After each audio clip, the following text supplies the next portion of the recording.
নতুন বছরে নতুন চিচিঙ্গা দিয়ে পাঙ্গাস মাছ রান্না করেছি। আর প্রথম এটা খেতে কি যে ভালো লেগেছে। আজকেও আমি আমার একটা রান্নার ভিডিও শেয়ার করব আপনাদের সাথে।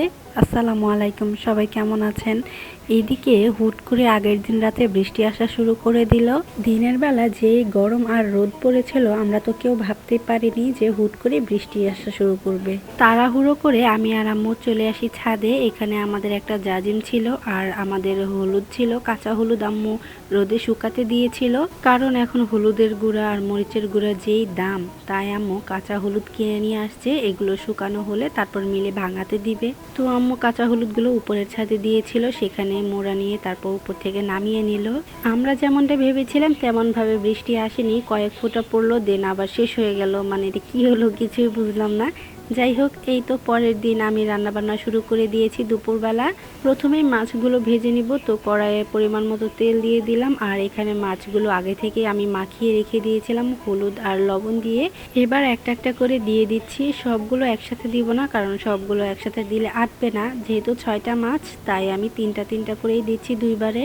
এক পাশ হয়ে গেলে দেন আমি উল্টিয়ে অপর পাশ করে দিচ্ছি। পাঙ্গাস মাছটাই এখন আমার বেশি ফেভারিট হয়ে গেছে। আগে ছিল তেলাপিয়া, বাট এখন তেলাপিয়াও আছে, কিন্তু তেলাপিয়ার আগে চলে গেছে পাঙ্গাস মাছ। পাশের চুলায় আমি আবার পাকোড়া ভাজতেছিলাম, তো একটা একটা করে দিয়ে দিচ্ছি। ইফতারের জন্য পাকোড়া আমার কাছে অনেক বেশি ভালো লাগে। আর এইদিকে এই তো ভাবি আলু আর চিচিঙ্গাগুলো কেটে দিয়েছে, তো এখন আমি এগুলো ভালোভাবে একটু ধুয়ে নিচ্ছি। নতুন বছরে নতুন নতুন চিচিঙ্গা আসলে খুবই ভালো লাগে, নতুন নতুন সবজি খেতে। আর চিচিঙ্গা দিয়ে মাছের তরকারি আমাদের ঘরে সবাই অনেক বেশি পছন্দ করে। এই তো এদিকে আমার প্রথম ধাপের মাছগুলো হয়ে গেছে, হালকা ভাজা দিয়েই নামিয়ে নিচ্ছি। আমার আবার হালকা ভাজা মাছগুলো অনেক বেশি ভালো লাগে। তা না হলে যদি একটু কড়া করে ভাজতে যাই, তাহলে তরকারির মধ্যে কেমন যেন শক্ত শক্ত লাগে মাছগুলো।